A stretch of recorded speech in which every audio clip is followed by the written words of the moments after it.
ज्ञानाञ्जनशलाकया चक्षुरुन्मिलितं येन तस्मै श्रीगुरुवे नमः। श्रीचैतन्यमनोभीष्टं स्थापितं येन भूतले स्वयं रूपा कदा मह्यं ददाति स्वपदान्तिकं। वन्देऽहं श्रीगुरो श्रीयुतापदकमलं श्रीगुरोन् वैष्णवांश्च श्रीरूपं साग्रजातां सहगणा रघुनाथान्वितं तं सजीवं साद्वैतं सावधूतं परिजनासहितं कृष्णचैतन्यदेवं श्रीराधाकृष्णपादां सहगणा ललिता श्रीविशाखान्वितांश्च नमां विष्णुपादाय कृष्णप्रेष्ठाय भूतले श्रीमते भक्तिवेदान्तस्वामिनिति नामिने। नमस्ते सारस्वते देवे गौरवाणी प्रचारिणे निर्विशेष शून्यवादी पाश्चात्यदेशतारिणे वाञ्छाकल्पतरुभ्यश्च कृपा सिन्धुभ्यैव च दानां पावनेभ्यो वैष्णवेभ्यो नमो नमः। जय श्री कृष्ण चैतन्य प्रभु नित्यानंद श्री अद्वैत गदाधर श्रीवासादि गौरभक्तवृंद। हरे Krishna Krishna Krishna Hare Hare Hare Ram Ram Ram Hare Hare. Hare Krishna. Nice to see so many youth of Bangalore.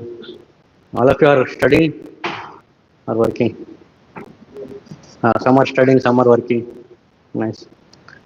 So, so Prabhu told me to take some general class or something related to Prabhupada's pastime or some other topic from Bhagavatam. So I thought today I'll take something which I was reading, one small book by His Grace Gauranga Darshan Prabhu. So he has written one book where he has told many lessons from Bhagavatam. Each pastime has so many lessons which he has nicely given in this book. So we'll take that only. So I was very inspired by this book actually. So in this there is one topic which he tells about how to respond effectively. Respond means whenever there is some situation, we face so many situations in our life, right? So as you finish this class, you'll go to in day, weekdays, you go to your office, you go to your colleges. So many people will come, correct? So many materialistic people you have to meet, you have to interact, and many situations will come in your day-to-day life that you have to respond. Some you have to respond immediately, right? So here there is one pastime of Dhruv Maharaj. Everyone knows who is Dhruv Maharaj in Bhagavatam. Which canto it comes? Yeah, fourth canto. So he is the son of Uttanapad, and Uttanapad is son of Swayambhu Manu. Swayambhu Manu is son of Brahma. So Dhruv Maharaj is the great grandson of Brahma, right? So that pastime we will just discuss, and some lessons are there in that. So we'll discuss that. So especially, so even when I was in my college days, just like all of you have been preached by some senior, he comes and he distributes some books. You ask some question, pariprashnena sevaya, correct? So then he answers your question, you get convinced. The same, some people are very attracted to prasadam. So initially I was also, like whatever programs they would conduct, I did not understand soul, body, what is this, I don't know. They would give nice prasadam. For that I would come. Prasadam would be very nice. For that, but then after that, I was such a person, very skeptical person. Skeptical means without logic, reasoning, I will not accept anything.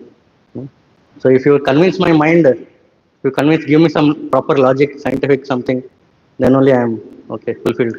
Otherwise, I cannot. So like that, I was also in spiritual life like that only. That okay, God is there, what I should do. That kind of person. But then our seniors would come. They distributed first on some book, and then they told some logic, some arguments they told. I also put some argument. Like the session would be from 7 to 7:30, half an hour session. But I would make him wait till 9:30, asking so many questions, and all the responses which I got, and they would give very nice. Before I never heard this kind of logical answers. So once I heard from them, then mind was set. Especially the responses of Prabhupada, right? When some interviewer asks some questions and how Prabhupada responds, very scientific, very logical, convincing responses. So this kind of question and answers, how you get responses, that actually uh, gives you a inspiration in spiritual life. If you see all our Shastras, they are question answers. You take Bhagavatam. Bhagavatam is question answer between Sukadeva Goswami and Parikshit Maharaj.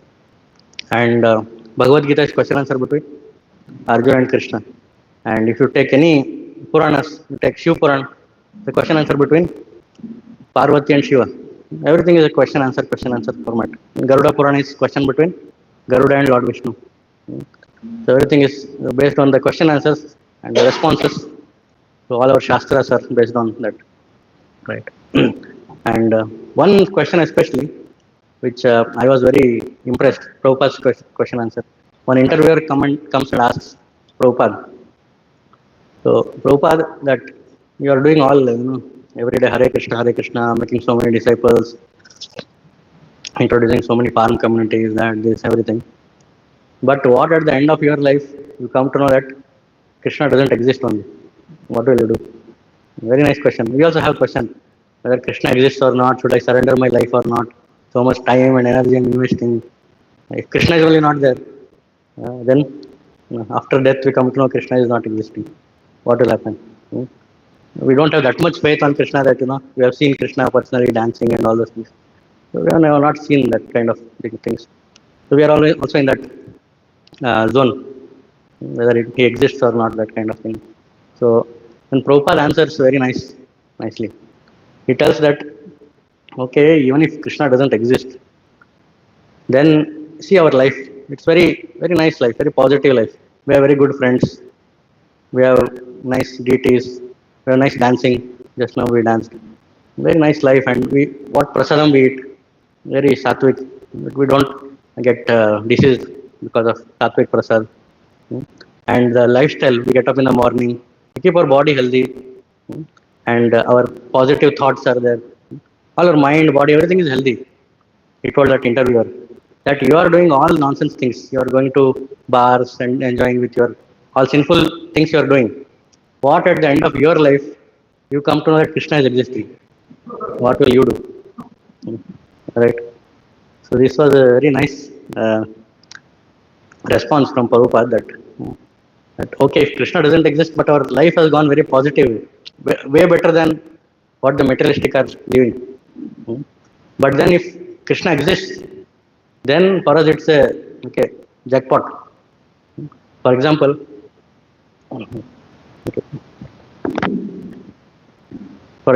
let's say when you do when somebody plays gambling, they put stakes. Stakes means what? You put something and you don't know whether it will come back or not. So, and then even gambling or any business, a person puts something in risk. When it he knows that even if this money goes, I don't have any loss. Correct. When you invest something and in equity or something where a lot of risk is there, how do you invest? Some money which you don't want also. Like even if it is gone in loss, doesn't mind. That too will invest. Correct. So the businessman, he does something like, if let's say if return comes, it's okay, and if return doesn't come also, it's okay. If return comes, it's a big jackpot. So like that, in human life, if you practice Krishna consciousness, your life will go very nicely. But let's say if Krishna exists also, that has become a jackpot for you. That's why it is also said that whatever we practice Krishna consciousness, don't put it as a stake. Don't put bhakti as a stake. Putting bhakti as a stake means what? Like let's say, if somebody says that if my studies goes on very well, then I'll practice bhakti. What he has done? He has put studies as a foundation and bhakti upon that one. Studies may go nicely, not go nicely. That is his karma. But if bhakti puts on that one, then see, for example, this building is there. Okay. And let's say I put very nice marble, nice everything, nice bricks and everything, which will last for 100 years. But foundation, I have put plywood foundation. How much it will last? 1 year, maximum 1 year. Plywood or some hollow bricks, it will last only for 1 year. So even if I put marble of 100 years durability, how much will my building last? 1 year only. Because even if this is 100 years, but foundation is 1 year. Similarly, if you put bhakti dependent on something temporary, then what will happen? Bhakti will become temporary. If you tell, no, my tomorrow if my promotion happens, then I'll chant 16 rounds. Then what will happen? Promotion may happen or not. If it doesn't happen, then that means he has put bhakti on stake. तो दाव पे लगा दिया भक्ति, आएगा नहीं पता नहीं. He has put bhakti on stake. So never put bhakti on, because bhakti is dependent on bhakti only. In Nectar of Devotion, Rupa Goswami tells, the source of bhakti is bhakti. Don't put your bhakti dependent on something. Then it will never come back. Right. So this was a very nice response which Prabhupada gave, which I was very impressed with. That what if Krishna exists at the end of your life? What will you do? Whole life if you have practiced, and if Krishna exists also, then you get jackpot. Correct? Like that. So here, how to respond effectively, it comes very nicely as explained in the pastime of the fourth canto, Dhruva Maharaj pastime. So he says that first of all, when we have some situation comes in our life, it is very good to act at that situation very intelligently, very maturely. If you don't act properly in some situation, what will happen? We get some regret later. It's best to act than to regret later. And second class is that it's best to regret than to justify. Some people, if something mistake happens and somebody comes and tells mistake, what they do? Justify. No, Prabhu, it was like that. The situation was like that. They become best lawyers for themselves, and they become best judge for others. So lawyer means what? He defends. No, it was like this. Judge means what? He judges. So we become best lawyer for ourselves, best judge for others. Correct. And one more thing I heard that, if what we do generally in our conditioned mind, that we start judging others based on their actions, and we judge ourselves, our actions, based on intentions. You tell somebody, that no, I did this one, but my intention was correct, Prabhuji. My intention you should see. Actions are okay, secondary. But others, when they do, whatever may the intention, he did this one. That's all. I don't mind about his intentions. Ye kar diya, so he has to get punishment, like that. So we judge others based on. That should be reverse actually. We should see at least he has done so many things, but see the intention. His intention is good. So if I do some actions, then whatever may be my intentions, but activity should be good. That others should be happy. We should not hurt others unnecessarily. We should not create violence. So violence also can come, not only physical violence, then mental, emotional, all those. And spiritual violence means what? Taking somebody away from Krishna is spiritual violence. So emotional violence means giving some emotional problems, all those things. So better to act properly than to regret, and better to regret and accept our mistake than to justify our mistake. So because sometimes it happens that later we realize, I could have been little polite in this situation. I could have understood the situation, then I would have responded. Because once you speak the words, you cannot take it back. So that is the thing. So here in this, so in our life also many crises will come. It's not that our life will go very smooth. So everyone has some crisis, some bag of karma which he carries. Because of that, many difficulties will come. But it is said that when we practice Krishna consciousness, it is like shock absorber. You see, like let's say if I have a Mercedes car and you go on some road which has a lot of bumps, khada road, but you can go very smoothly.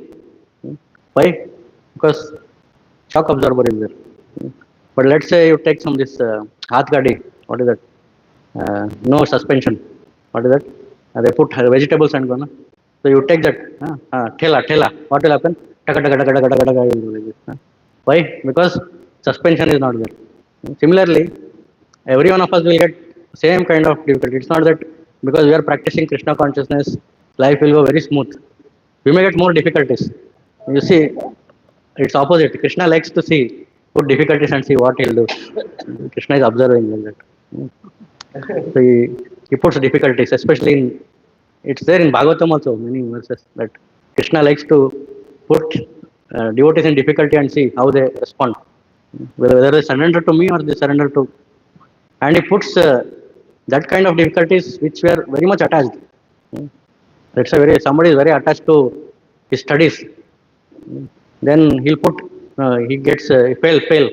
Next year he'll fail. He'll see whether you'll surrender to me after failing or your studies is more important. So like that. Similarly, when Arjuna told, go and put me in, near the sun, middle. I want to see who are the Kauravas, whom I have to fight. So Krishna would have taken in front of Karna, Duryodhana. Arjuna would have got more vigor to fight. No, I have to kill them. These people are adharmis. But where Krishna took, in front of Bhishma, Krupacharya, Drona, he got bewildered. He lost his courage. So Krishna does this kind of things because Arjuna had attachment to family. So he told, you want family or you want my instruction? Then Arjuna, after that, after hearing Bhagavad Gita, he surrendered. So like that. If you see Bhagavad Gita also, I was hearing recently, just little diversion. One topic, this one point, very nicely I heard. That Bhagavad Gita also, it's lot of instructions are there, lot of philosophy is there, but there is an emotional touch in Bhagavad Gita. Emotional where Krishna, how he reciprocates with his devotee.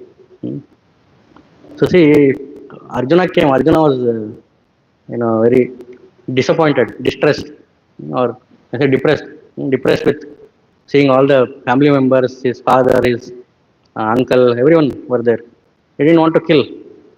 He told Krishna that I don't want to fight. I want to go to forest and I want to become sannyasi.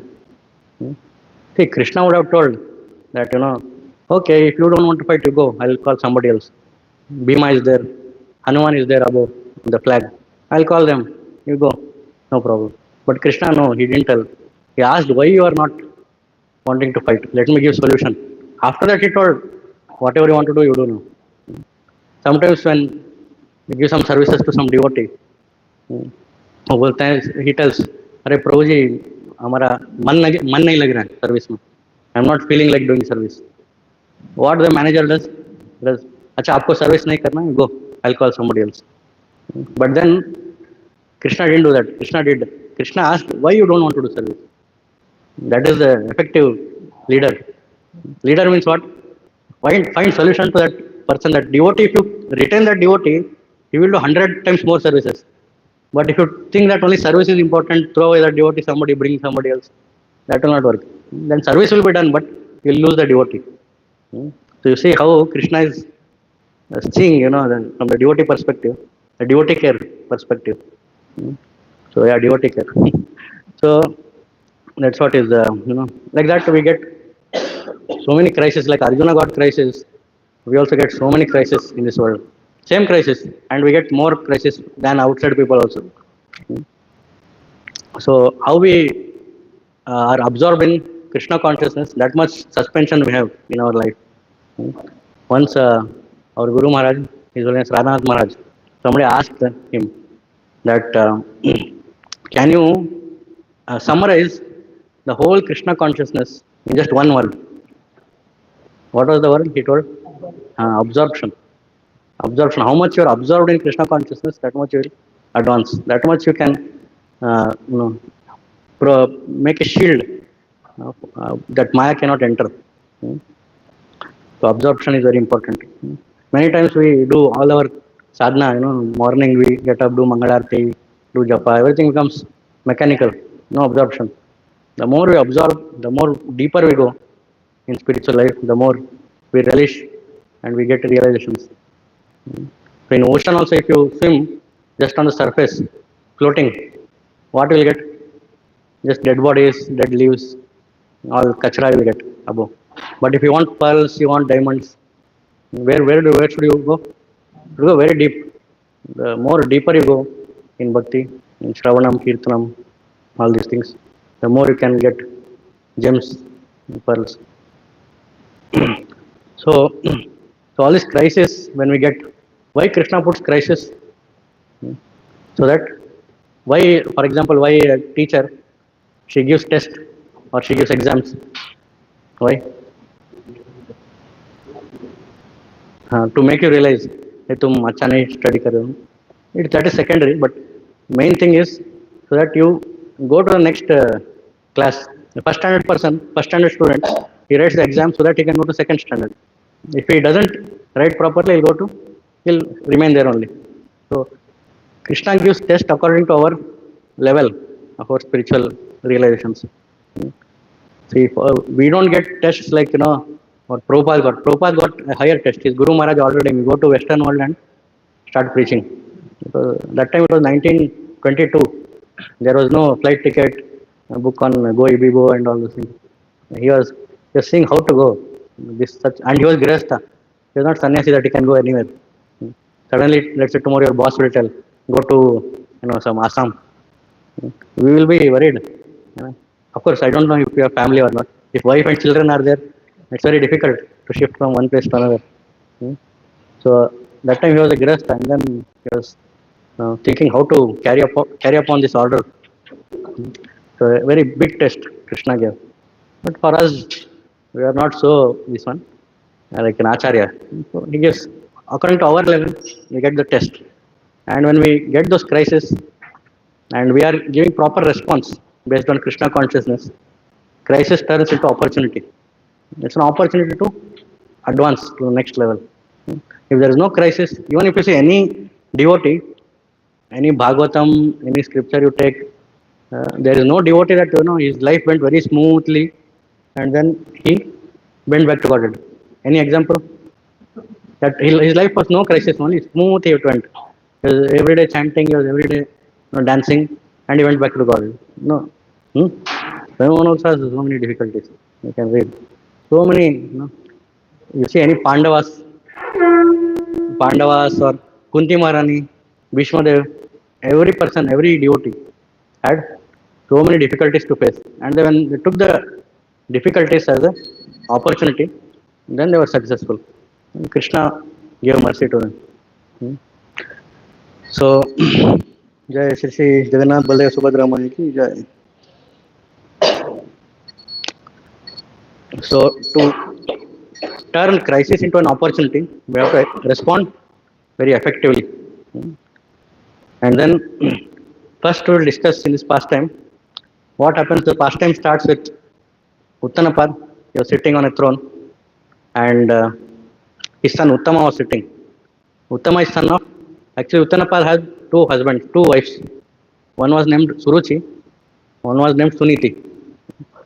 So, actually he was married to Suniti first, and she was like very chaste woman and very Niti means what? Very good Sadachar. She had very good habits and very good responses, everything. Very mature and devoted to Krishna. That is important. So she was like that. And Uttanapad's life was going on very nicely. Once he went for hunting or somewhere outside, and then he got attracted to one woman. Her name was Suruchi. And suddenly he married her and he came to the palace. And Suniti was shocked seeing Swayambhu, he has got married to his son. Just like in films it happens, na? So parents will open the door and then both his son and son has brought daughter-in-law. Garland pen ke khade ho gaye. Suddenly Suniti got shocked. How did you marry? But then Suruchi told, see, if this woman stays, if Suniti stays with us, I will not stay with you. Uttanapad, because Suruchi was looking attractive, she was like modern day woman, very attractive, looking very beautiful. So he had a lot of materialistic attraction. So he turned to Suniti and told what to do. Then Suniti understood that he wants to live with her. Then Suniti told, I will go and stay in separate palace. Uttanapad sent her to a separate palace and then stayed with Suruchi. And from Suruchi he got one son called as Uttama. And Suniti had a son called Dhruva. So Uttama was sitting on the lap, and Dhruva came, and he was also sitting on the lap. Uttanapad was quite happy, and but then the Suruchi came, and she told that you don't have any rights to sit on your father's lap. If you want to sit on your father's lap, you pray to Supreme Lord that you will take birth in my womb next life. Then you sit, no problem. Then hearing this, Dhruva, he got so much insulted. So this kind of responses, this is called uh, an arrogant response. This comes due to pride. She was thinking that she is the only queen of Uttanapad. Because of that pride, the arrogant responses come out. So pride leads to this kind of arrogance. So after that, when this Dhruva Maharaj, he was insulted and he was walking away, Uttanapad knew that this whatever she responded, it's the wrong thing. She should not have responded in such a way, and whatever is happening here is not right.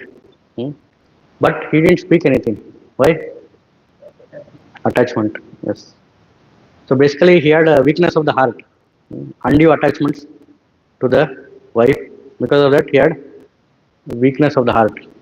Weakness of the heart comes due to three reasons. One is due to egoistic pride. Second is due to this one, undue attachments. Third is unfair obligations. Unfair obligation means what? You know that something is wrong, but still you somehow gets support somehow. Can you give some examples in scriptures where due to obligation he supported although he knew it was wrong? Yes. Karna. Karna is one example in Mahabharata. Duryodhana actually, Karna knew that I have to support Pandavas because Pandavas are my brothers. He knew that Pandavas will win, but then Dhritarashtra supported. Yes.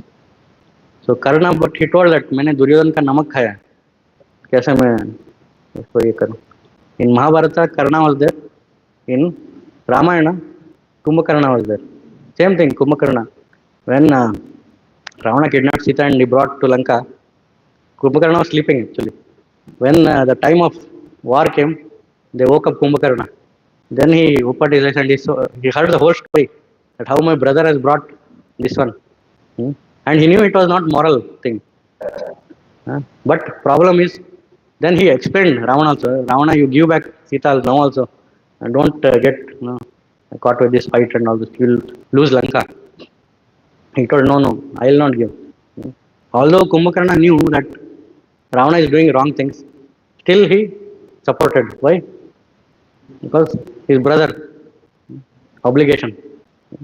So see, it said that Ravana was stuck in a moral crisis. He didn't know what is right, what is wrong. He didn't know that kidnapping others' wife is wrong. He just kidnapped and brought. Moral crisis. But Kumbhakarna was stuck in an ethical crisis.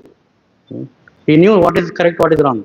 But ethical means mera bhai hai, my friend, my brother, my bandhu, like that is ethical crisis. Sometimes you know that other people are doing something wrong, but still, this is my very close friend, how can I tell him? So we don't tell. So this is called ethical crisis. Actually, because of these obligations, we end up getting weakness of the heart. Even in our constitution, it is said that if you are a very close relative of somebody who is doing crime, and you don't report it to the police, then you are also caught. You are also a part of that crime.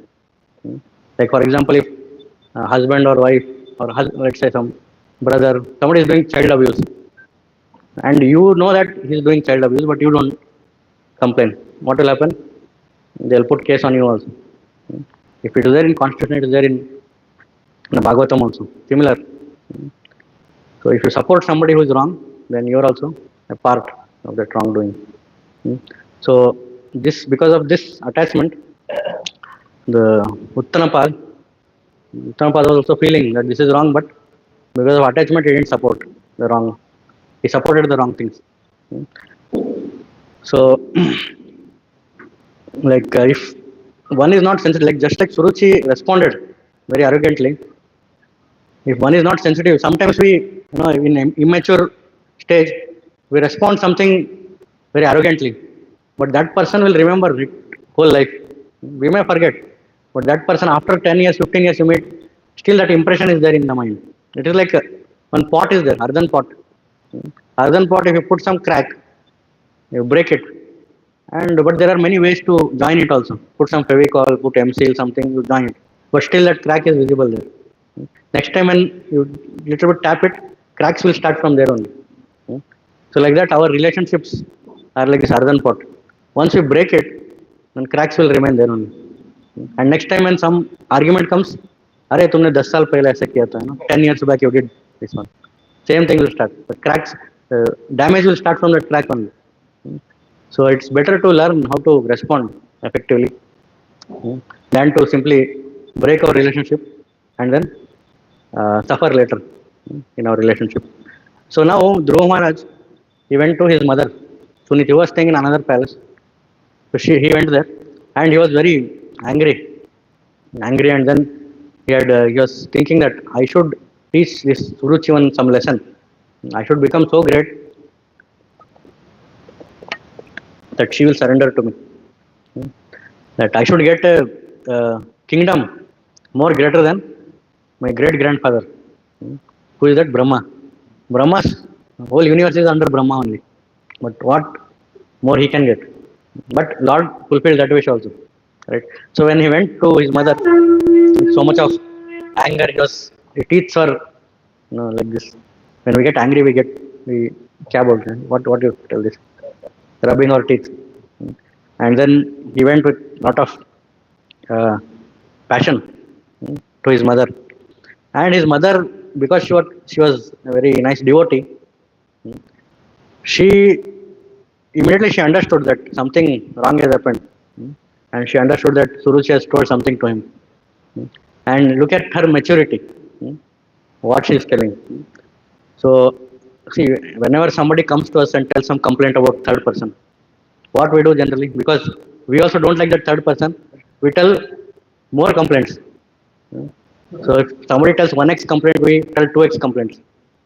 Yes, I know that person. He's like that. Like that. Add more contamination, right? So this kind of things conditions will generally have. If we are not mature, somebody comes and tells this kind of things, we are more eager to put out rubbish. So, but here a mature devotee, Suniti, she didn't do that because she also had some misunderstandings with Suruchi. Earlier bad experiences with Suruchi, but she never told Dhruva Maharaj that yes, Suruchi is like that. Earlier also she had, before you were born, she was doing all these things. So no gossiping. And she upon that she glorified Suruchi actually. She glorified that Suruchi has given you such a nice instruction to go and surrender to the Lord, to pray to the Lord. So she is such a nice woman. She is caring so much for you that you should surrender to the Lord. She was glorifying. And she told 3 things to Dhruva Maharaj. So first thing she told that, so you should never desire to harm others. And although they might have caused you some pain, don't desire to harm them. Not only harm them, but desire to harm them. So desire, first we have desire. So desire converts into tendency. Sense objects is there. For example, somebody is, let's say, very lusty person. He always want to enjoy with women. Desire is there inside. But when the woman comes in front of him, that desire converts into tendency. Then he wants to go and touch and all those things. And then the tendency, if it's not controlled by proper values, then that converts into action. Then action will give reaction. So here she is telling, don't even desire, because desire will slowly turn into tendency. So if you are on the platform of action, then it's very, like reaction will come soon. If tendency is there, then it should slowly turn into action. So at the at the root, the desire level only we should control. Hmm? Our whatever wrong things we have. That's why when we chant, all our anarthas are removed. The desires for the anarthas are removed. Hmm? So it is said um, when we go to demigods, they fulfill our desire. Hmm? And when we go to Krishna with some material desire, what he does, he removes the desire only. Although he fulfills, but then it is said in the fifth canto, it comes one verse. Satyam dishati artitam artito nranam naivartadayat punarartitayatah. Like that. Ichchapidanam nijapadapallavam. Like that he says. That when you go to the Supreme Lord, with even with materialistic desire, so what he does is he'll fulfill that desire, but he'll make your consciousness in such a way that next time you will not ask only that desire. Because it says Ichchapidanam Nijapada What he does with that desire, he gives one free product. What is that? Danam, Padapallavam means his shelter of his lotus feet he gives. Danam means he donates. Danam means what? Like nobody asks and we give something, that is called donation. Donation nobody asks, demands, give donation. If somebody gives from his own desire, that's called donation. So Lord also donates. What he donates? His shelter of his lotus feet. Like for example, you went to buy some, let's say some soap for your bathing. You want to buy 10 soaps for 1 month. You went 10 soaps you brought, but then one free product came, newly launched soap. That is free. So because 10 soaps you took, one more free came, you brought it. But then after applying that free soap, you got attracted so much to that fragrance and everything. Next time you don't buy that another soap only. Although it came free, you got attracted. Similarly, when Lord wants to fulfill your desire, he fulfills that desire, but then with that he gives one free product. That is Dhanam. You didn't ask for it. He only gave. Take my shelter, you take lotus feet, shelter of my lotus feet. Because of the shelter of lotus feet, next time you will not ask that desire only. So that is how Lord fulfills the desire. Even Dhruva Maharaj, you see example. When he went to forest, he was asking what desire he had to get kingdom more than Brahma. And Lord fulfilled that desire. And after fulfilling, Dhruva is telling that, I was asking for some glass piece, but your darshan is like diamond. After seeing your darshan, I don't have any desire only. Still, Lord fulfilled that desire also. He gave Dhruva Loka. He said Dhruva Loka is like a spiritual world inside the material world. Even when the annihilation happens, all the Brahmandas will get destroyed inside the Mahavishnu's body. Dhruva stays. It's a spiritual planet. It doesn't get destroyed. So he gave a kingdom, a star, Dhruva Loka, which is higher than Brahma Loka. Like that. So Suniti, she told 3 things. One is, so never desire to harm others. Even they cause you pain, don't harm them. Second, she told that, see, everyone is suffering due to past deeds. And somebody who is insulting you, who is blaspheming you, don't think that it's their mistake. Think that it is because of your karma, he has become instrument of your karma. Maybe some 10 years back or previous life, you have insulted somebody, and that pending is there, that somebody has to insult you. So through that person, because he is acting as a giver of your karma. So he is a representative of your karma only. So because of that insult came, and now how you react, that decides your future. So if you think that this is because of karma it came, and then let all the karma, and we should thank them that you are releasing all the karma, and I am becoming karma less. Karma is becoming less because of you. So she told that you should thank your mother, because of karma these things are coming. And then third thing she told that whatever desire you have, so you should worship the Supreme Lord to fulfill that desire. So then he asked, where will I get this Supreme Lord? So she told, you should go to the forest.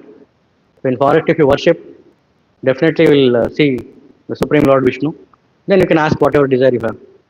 So like this, the response of Suniti, it shows how a mature person should respond in situations. Positive, you should not, somebody is hurt, don't give more salt on that. So in Hindi they say na that chidakna, namak chidakna, gav pe namak chidakna. Don't do that kind of thing. Make him come closer to Krishna whenever somebody is hurt. So that's why we should think about the devotee. We should not lose that devotee.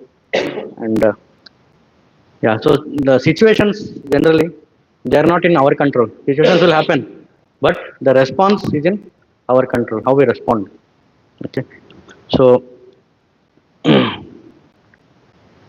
because when somebody, even in any kind of situation, if he takes shelter of Krishna, he has a lot of hope.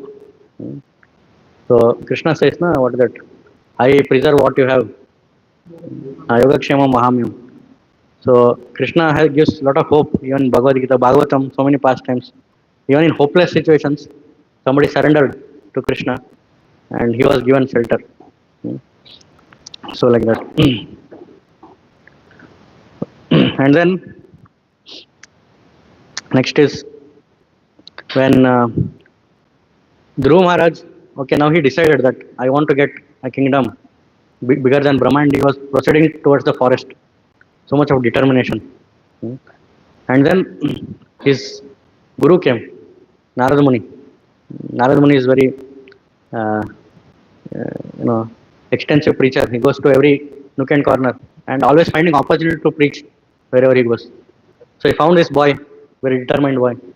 Just he wanted to test his determination, how much determination he has.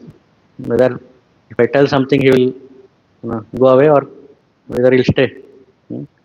So like that, we should also be, our seriousness is, determined by our consistency.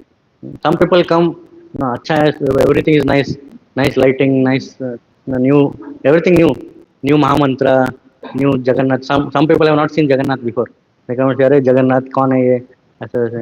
And new philosophy, new prasad, new type of prasadam, everything new. So mind gets very, this one, gets a lot of enthusiasm, initial enthusiasm, and then after that, after 1 year, 2 year, same Mahamantra, same devotees, same Prabhupada, same prasad, rice dal, khichdi.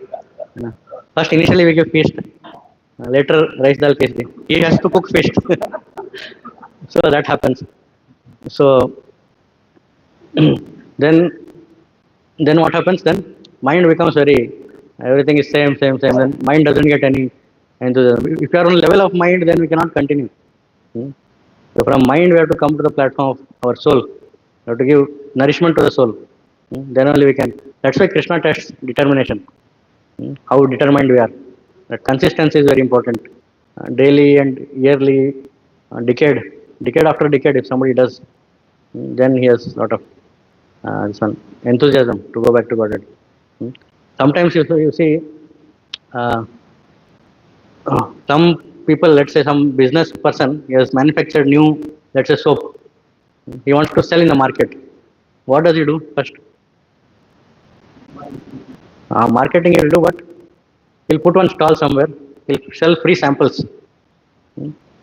So you go there, and then you see a very nice soap. He's giving for free.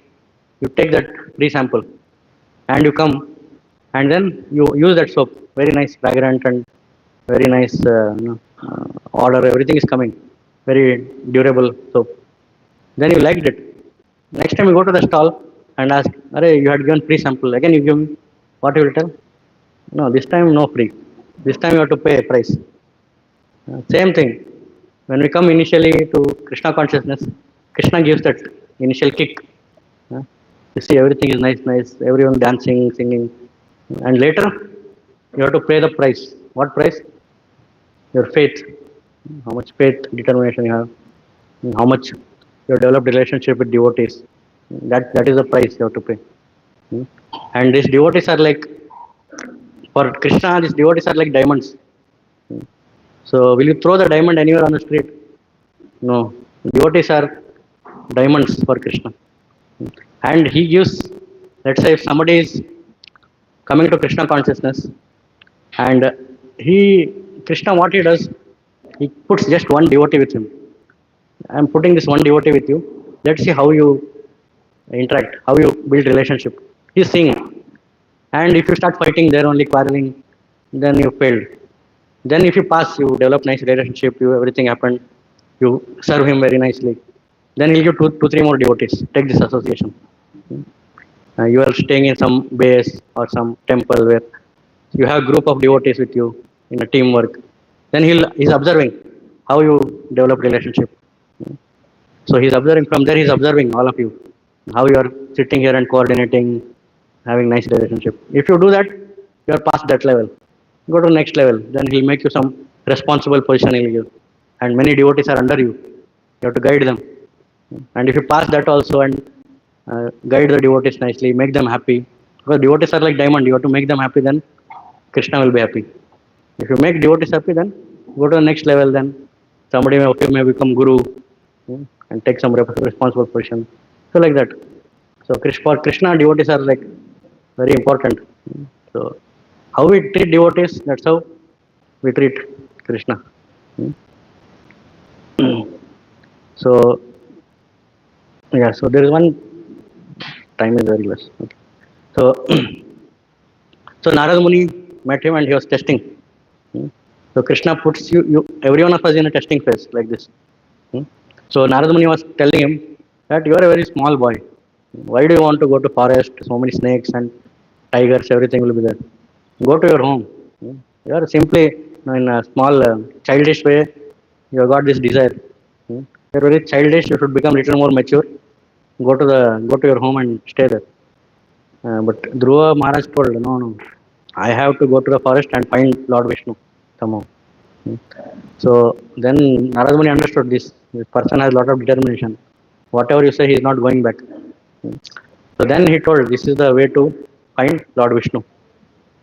So then, according to that, whatever instructions Narada Muni gave, according to that, when he followed, then after that, 6 months, all that past time, how he survived 6 months.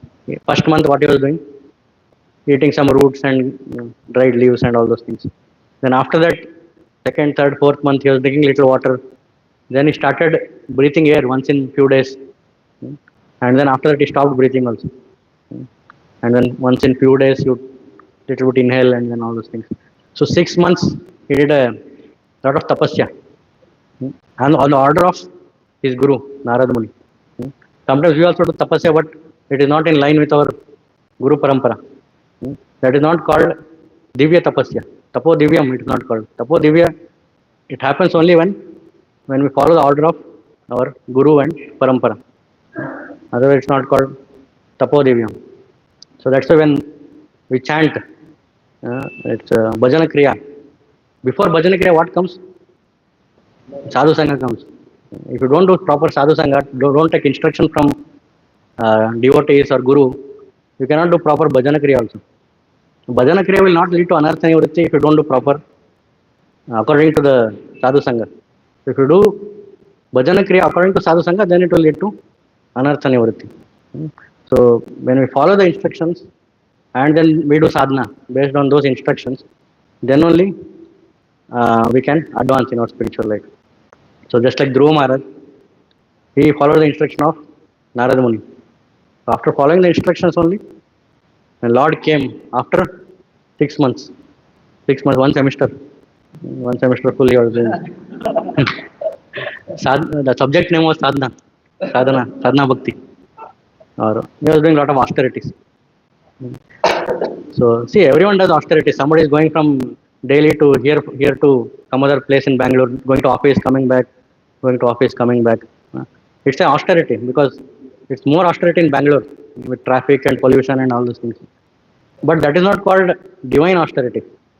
Divine austerity is one which is directed towards the Supreme Lord. In 5th canto he says, Rishabhadev, Tapo divyam putrikayana sattvam shuddhe yasma brahma saukyam tvanantam. This brahma saukya which is eternal, anantam, that you can experience only when you do tapo divyam, divine austerities. Which is beyond this eating, sleeping, mating, defending. The other people, they are doing austerities for only these 4 purposes. Eating, sleeping, mating and defending. But you do austerities beyond that for the purpose of the soul. That's called divine austerities. Hmm. Yeah. So now after when Dhruva Maharaj performed all these austerities, then Uttanapad also realized his mistake, that I didn't stop my wife and I was very attached to my wife. And Suruchi also later understood that I should not be so arrogant.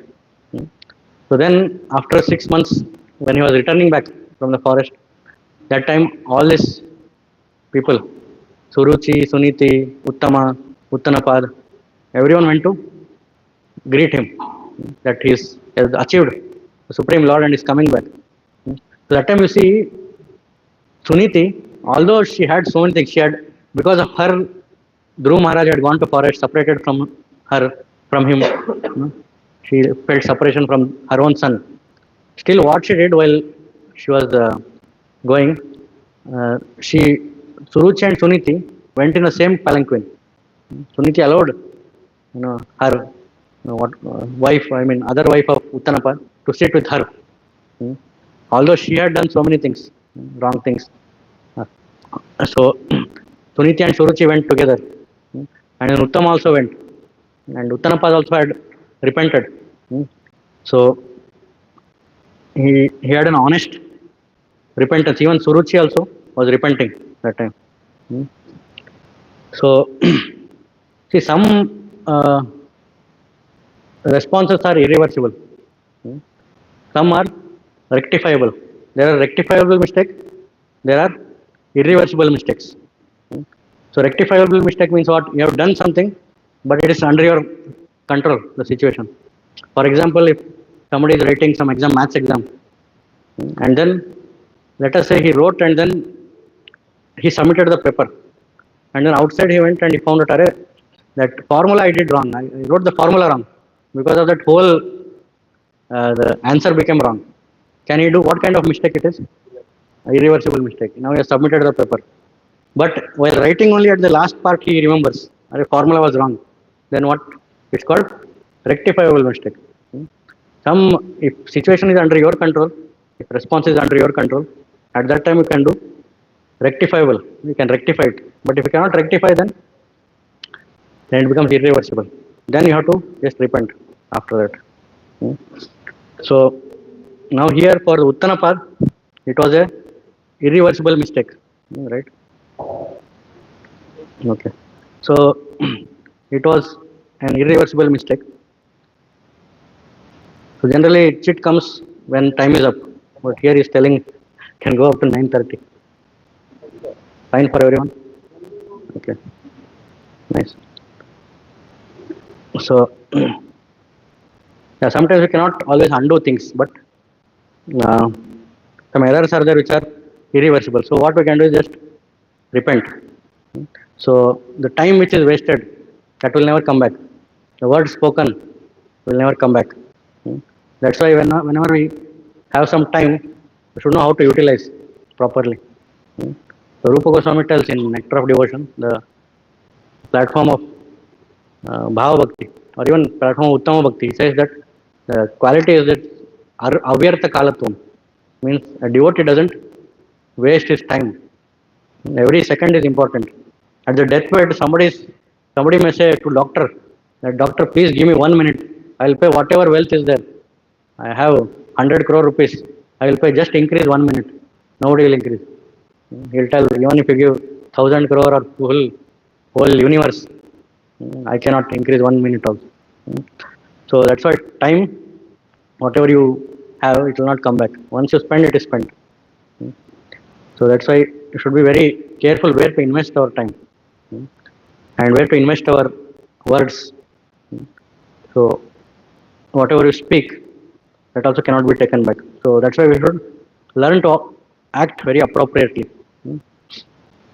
And then when Dhruv Maharaj met his Supreme Lord, Dhruv Maharaj met Supreme Lord. Once Supreme Lord gave darshan, and he was not able to speak anything after seeing the darshan of Supreme Lord. Then Lord Vishnu, what he did, he took the Shankha and kept on the head of Dhruva Maharaj. Then he started reciting prayers. And then, because he saw the Supreme Lord, because of that mercy of the Lord Vishnu, he forgot all his hatred, all his greed, all that bad experiences which he had, everything was dissolved. So when we practice our spiritual life very nicely, and then when Lord's mercy comes, then all these anarthas, lust, anger, envy, greed. Envy means what? Pulling others down. See, there is a difference between jealousy and envy. Jealousy means what? Other person is advancing nicely, but I should also advance. So that is called jealousy. Envy means what? Other person is advancing. How can he advance? Pull him down. This is called envy. More dangerous. So we also don't advance. We don't let others advance. This is called envy. So envy, illusion. Illusion means what? Illusion means wrong identification. So sometimes so many people, they give us so many wrong identification that we also start thinking, yes, I'm from this material world only. Because when we associate so much with material world, then our consciousness also becomes material. Just like somebody goes into some mental hospital, and in mental hospital everyone is misidentified. Somebody thinks I am Narendra Modi. So he tells I am Narendra Modi, I am Narendra Modi. And he tells, Are you are Rahul Dravid. He tells us. We tell, no, I am not Rahul Dravid. I am person, I am outside, I am so and so name. Then you go to the next person. He tells, no, I am Sachin Tendulkar. And you are Rahul Dravid. He tells, okay, you are also telling I am Rahul Dravid. Let's see. Then you go to another person. He tells, I am some Kapil Dev. You are Rahul Dravid. So many times you hear that you are Rahul Dravid. When you come outside the mental hospital, you also start thinking, what? Maybe I am Rahul Dravid only. Right? So same thing happens. So many people will tell, no, you have to, in this world, you're supposed to earn money. Your goal is to earn money. Goal is to have good family life, this. There's so much of brainwashing is going on. Actually, this is clearing the brain. Spiritual life, when we hear Bhagavatam, it is like removing that brainwashing, removing that covering, dirt. So when we go outside, lot of dirt is put, brainwashing. That the goal of life is only changed. So that's why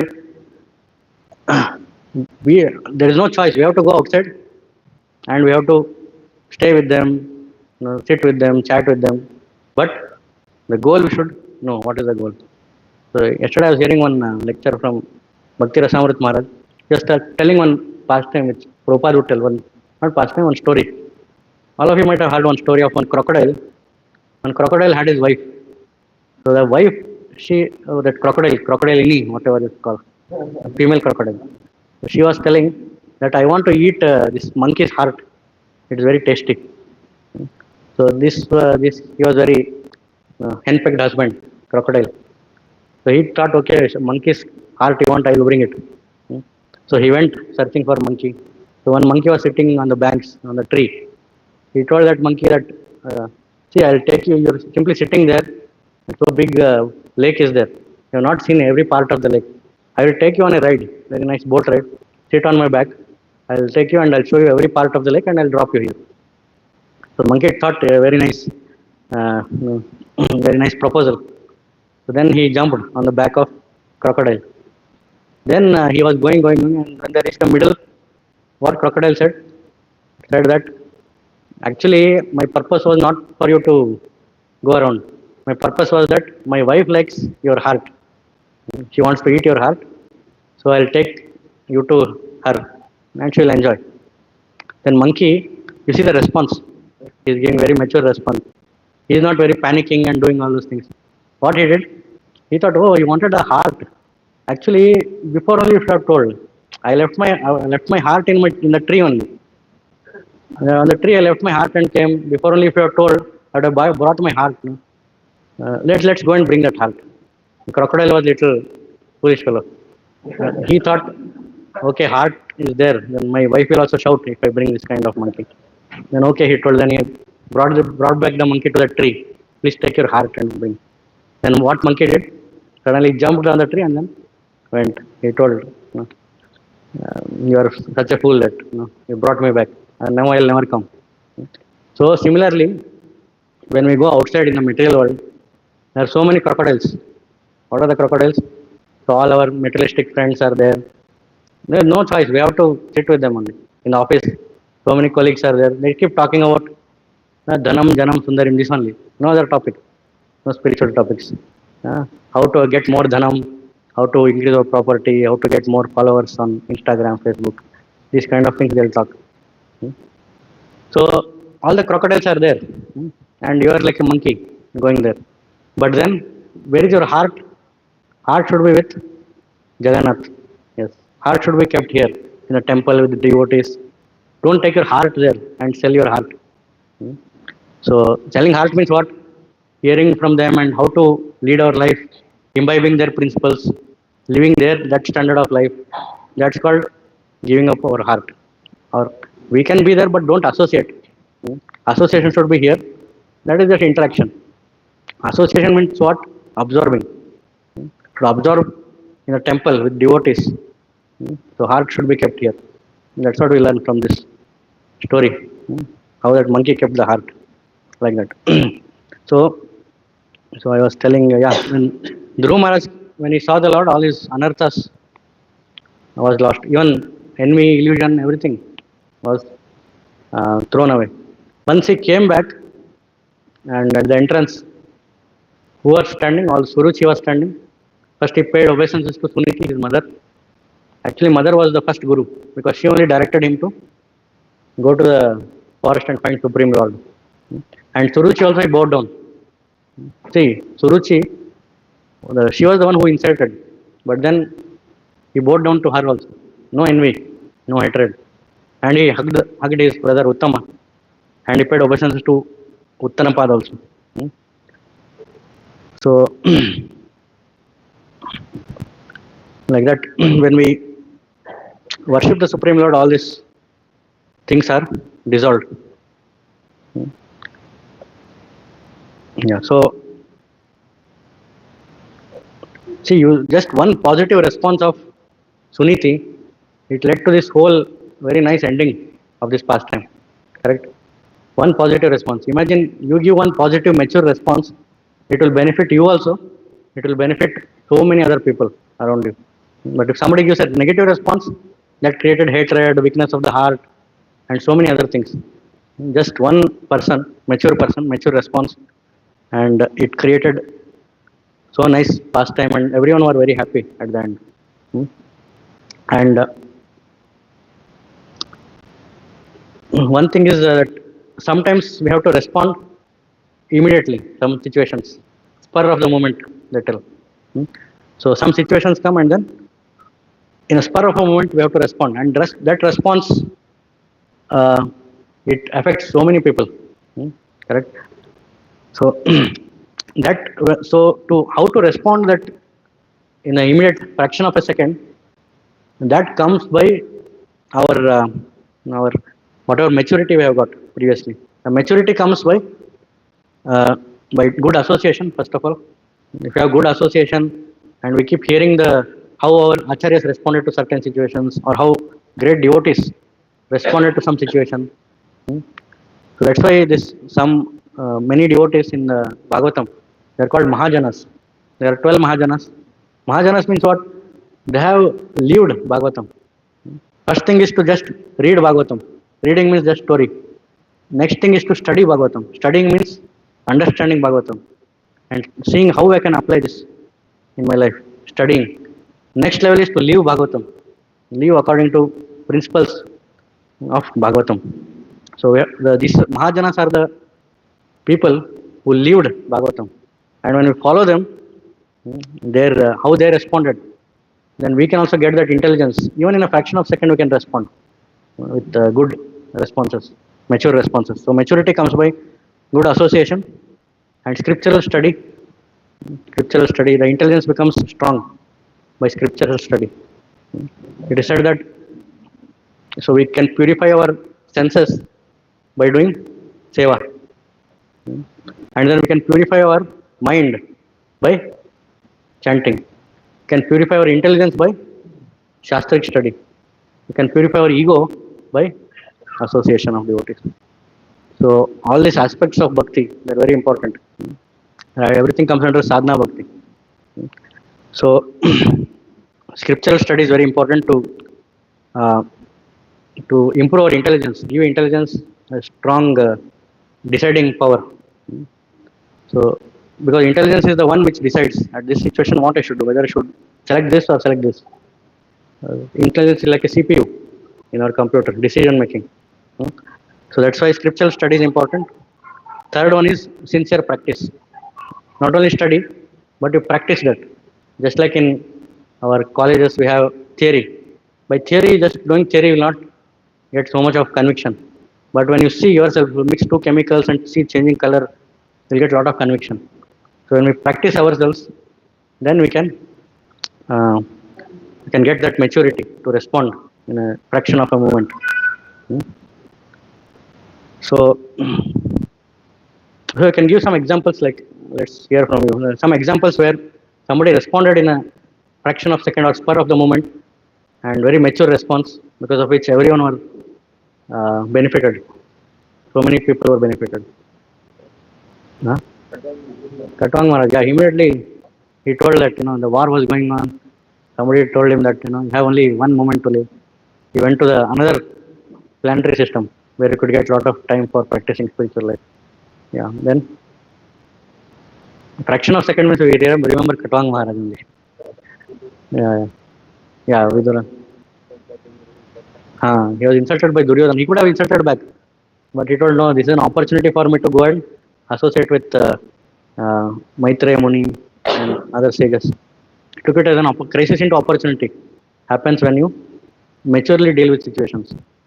Otherwise, he could have, cursed back or he could have blasphemed, but that was not maturity. Then crisis would have remained crisis only. More crisis. Then another Mahabharata would have started, second one. Right. Any other example? Gajendra.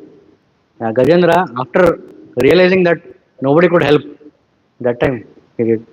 See, there are two kinds. Dhruva Maharaj is also like that. After having a bad experience, then he surrendered. And Gajendra also, after having bad experience, then he surrendered. Prahlad Maharaj was not like that. From early only he surrendered. Yeah. Upavarna, Narad Muni. Yes, yes. Then there is one more, Parikshit Maharaj. Parikshit Maharaj, when he was thirsty, he was going in the forest thirsty. Then he wanted some water. And he saw a hut where one sage was meditating. Who was that sage? Samik Rishi. And then he asked for water, but that sage was so much absorbed, he did not respond anything. So then Parikshit Maharaj put some dead snake on the neck. And of course, dead snake. Then after that, Parikshit Maharaj also understood that some mistake I have done, that I put dead snake on him. But at the spur of the moment, he could do that. I mean, he did that only because he did not get water. So much thirsty he was. But then after that, the son of that Brahmana, Sringi, he came, and although his father was telling her, "It is not this. The king is there. He is the whole kingdom. He is supposed to guide the whole kingdom. He has done a small mistake. That's not a problem." But then Sringi was so much in anger that he's like cursing the entire king of the entire Bhuloka. So entire Bharatvarsha's king, this small boy is giving curse, and that king was also dharmic. Parikshit Maharaj was ruling so much in a very proper way, and the small boy was cursing him because of that small mistake. It is like when mosquito is going around, you take one machine gun and come and try to kill that mosquito. If you kill with machine gun, what will happen? Everything will get burnt. Actually, that mosquito will die, but like that, just cursing the Parikshit Maharaj to die in 7 days. With that, he was burning. I mean, he was destroying the whole dharma also. Because if dharmic king is not there, then who will rule? He didn't have that much intelligence. So after that only all the Brahmanas, everything started degrading. Brahmanas cult. Okay, so that's how. And of course, Parikshit Maharaj had the power to counter curse, but he did not do. He accepted. Yes, this was a mistake, and he gave curse, and I'm supposed to die in 7 days. Crisis. And how did he convert crisis into opportunity? Yeah, he went to the banks of Yamuna, he gave up his kingdom. Because of his maturity, he could convert crisis into opportunity. So at the spur of the moment, Sringi gave negative response, and Parikshit Maharaj had positive, mature response. So this is one thing. So then there is one more pastime of Daksha and Shiva. Shiva was sitting and then in Daksha's assembly. You may know that pastime when the curses, counter curses were exchanged between Daksha's followers and Shiva's followers. And then Shiva was so mature that he did not put his head into all these things. He just walked away. Hmm. Very mature response. Yeah. Chitraketu's pastime. Yeah, Chitraketu's also. You see, when you compare this Chitraketu and Dhruva, then we'll end. Okay. So Chitraketu in his life, of course, that there was one pastime of Parvati's also. Before that, he didn't have any son, because for a king, he should have a son to continue his lineage. But Chitraketu didn't have. So then he was praying to the Lord, and he had 5 to 6 wives. How many wives he had? One. But main principal were some 5 to 6. I don't know. Yeah. So one he got some benedictions from sage that eat this and you will get some son. So he gave it to one wife called Kritadyuti, his primary wife. He gave, and then she begot a son. Finally he has one son. He is very happy. Then the other primary wives were there, 5 to 6 wives. They thought that this Kritadyuti is getting a lot of attention from the king, and we are not getting attention. So what they did, they planned that what we'll do, we'll poison this child only. This child is the source of all the anxiety for us. If child is not there, then that familiar, this one also will not come. The king will not love the first wife also. He'll love everyone equally then. So let us kill the child only. We also don't have, let the others also not have envy. So they poisoned the child actually, and the child died. So you can see the response. This is called immature response. You compare this with Suniti. Suniti was also neglected by the Uttanapar, and here these wives are also neglected by King Chitraketu. But Suniti was very mature. What she responded, even if it is bad situation, it's okay. Let's surrender to the Supreme Lord. She was very mature. And here, Suniti did not go and kill Uttama, that he should not be there like that. She did not have envy. But here, these other wives, what they did, they planned to kill that child. One is mature response, one is immature response. And of course, after that, Chitraketu, as he said, one where he was, Parvati was also in, she also gave response at the spur of the moment. She gave curse to Chitraketu. And Chitraketu also realized his mistake, that I was laughing at Lord Shiva. He was not laughing at Lord Shiva, but he was seeing that how great is Lord Shiva, that he is giving such a class with Parvati on his lap. And of course, Prabhupada says that both had some part of mistake. And Parvati, although Shiva is there besides her, she did not consult. Directly she gave curse. And Chitraketu also, he should have thought that, what is the situation, how Parvati will feel. So both have some part of the mistake. Prabhupada says in that purport. Yeah, now it is 9:30. Any questions, somebody else? So it was okay, understandable. Some lessons from Bhagavatam. No questions? Yes, Matan.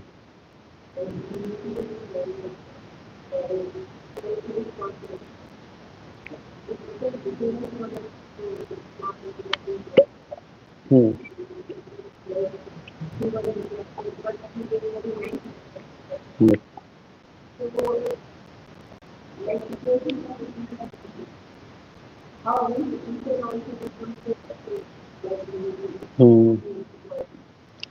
That's what maturity comes by. 3 things: good association, and what is the next one? Scriptural study and scriptural study and practice of that. When we practice, of course, when we are not very mature, first time when we face some situation, because our response may be something not so mature. But then later, as we practice, associate with devotees, hear how our superiors have responded, then similar, because they have gone through that phase of life. So for example, I have gone through that student phase of life. So if some student comes and tells how to do studies and Krishna consciousness and all those things, I can tell him. So when we've gone through that phase, and when we read this, the lives of so many acharyas, how our Guru Maharaj, or all the disciples of Prabhupada, Prabhupada's life, where when we know how they have responded to the situation, then we can get that maturity to respond in that way. And of course, when we have a lot of attachments, like Suniti didn't have any attachment to name, fame, prestige, her own this one family and all those things. Because of that less attachment, she could respond in a way that surrender to Supreme Lord, because she was on that platform. When we are lot of attachments we have, that my post and position should not go away, or my family should be very nice, let others suffer whatever they want. This kind of selfish things, selfish attachments, then response also will be based on that only. That our response will be, let me get all the fame, name, or whatever money, or comforts, that others, there are four kind of people. One is that he thinks that even if I suffer, no problem, others should be very good, very let me benefit others. Just like somebody may go for let's say spiritual some book distribution. Hmm. So in material terms, if you see, he is not getting anything. Whatever money he gets, he'll put it here only. Hmm. Material way, he is investing time, energy. Materialistic, he is not getting anything. Of course, spiritually he'll get. Materially, he is not getting. And other person is getting benefit. He's getting a book or anything. So this is a service where he's not thinking about his own comfort. He's going out and distributing, and giving benefit to others. Second class is that, I also benefit, you also benefit. So for example, let's say sometimes you go in train, and some, because we get up early in the morning and chant, and we got some lower berth. There we cannot get up early because they'll be sleeping above in middle berth. We want upper berth. And then you go there and you're getting lower berth, and one old lady is sitting. She's telling, hey, I got upper berth. You can adjust there, I'll sleep here. Benefit for her also, benefit for us also. Benefit, win-win situation. So he thinks about his benefit and also benefit of others. Third class is that benefit should be for me. Others, let bad mein jaye. Just like some people do some adulteration in grains, some people put injection in vegetables. I should get profit. Others may get cancer or whatever, I don't mind. This is third class. Fourth class means he feels more enjoyment by seeing others suffer. Just like some people do ragging, some people puncture the other's tire. So then, seeing others very in distress, they feel a lot of happiness. So at least we should be coming to a higher platform. That uh, higher platform is that the highest platform, Sunit. Even if I don't benefit, let me benefit Dhruva Maharaj and let him go to back to spiritual world, like that. When we are more attached to our things, then we cannot respond very nicely. That's what good association is required. Good guidance. Hare Krishna. Anything else? Any comments, questions? No? Okay, then we will end here.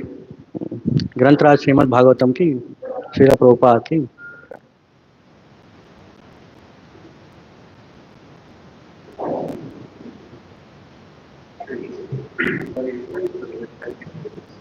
Lord Krishna for a wonderful class, taking out so many lessons from Bhagavatam and from our book. So we have many lessons on how for others we become very good, and for ourselves we become very good learners. It's very easy to justify also, like, and it is very easy to see the where exit over there. The comedy lessons people come very. Well, thank you. My Lord, you will let me correct. Hare Krishna, Hare Krishna, Krishna Krishna, Hare Hare, Hare Rama, Hare Rama, Rama Rama, Hare Hare. Prasad will then follow the devotee in the